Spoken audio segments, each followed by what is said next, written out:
The Saudi war in Yemen is raging on as fresh airstrikes kill more people in the Arab country. In the latest aerial attack, Saudi warplanes targeted a vehicle in Sada province, killing at least 2 civilians and injuring 2 more.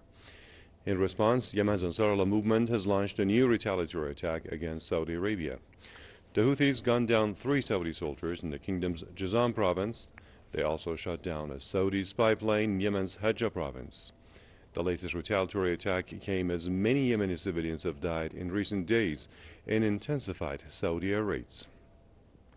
Riyadh started its war on Yemen in March 2015. Since then, over 13,600 Yemenis, most of them civilians, have been killed. Well, joining me live from Brisbane is Max Egan, radio host and political commentator. Thank you for joining us, Max. You say this is going on almost on a daily basis, Saudi air raids on Yemeni infrastructure and elsewhere, and it's mostly civilians who are falling victims to these attacks, and the international community is sitting silent and doing nothing. Well, that's the thing. Nobody's doing anything about it. This is one of the most underreported wars that we've seen, and it's one of the longest bombing campaigns in the history of war, I think. You know, Saudi Arabia's just been going in there and decimating this country for no particular reason other than to kill people, and no one's doing anything about it. You know, and we need to remove funding from this state straight away. I mean, it's an abominable state. It's joined at the hip with Israel. The House of Saud is basically more following Israeli standards than anything else.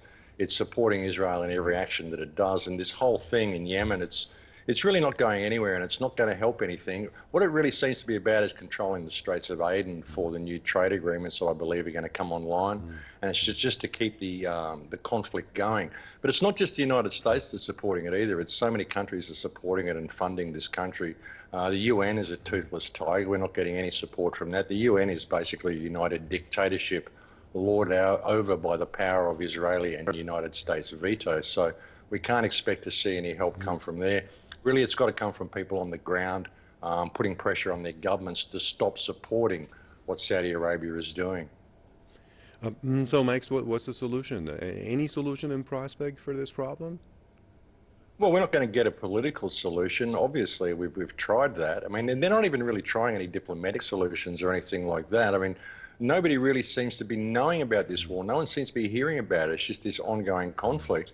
But like I said, what it's about is controlling the Straits of Aden. And we're not going to get any solace there at all until people start making noise about it and putting pressure on their governments to stop supporting Saudi Arabia in its actions. You know, Saudi Arabia is trying to distract from it and everything they can. You know, Prince Salman westernizing all their business dealings and all this sort of stuff, trying to make it more moderate.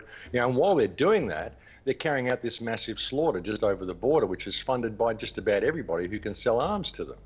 So, you know, it's just a joke. And we're not going to get any solution at all unless it comes from the people putting pressure on their governments, unfortunately. All right. Thank you for your thoughts. Max Egan, radio host and political commentator, joining me.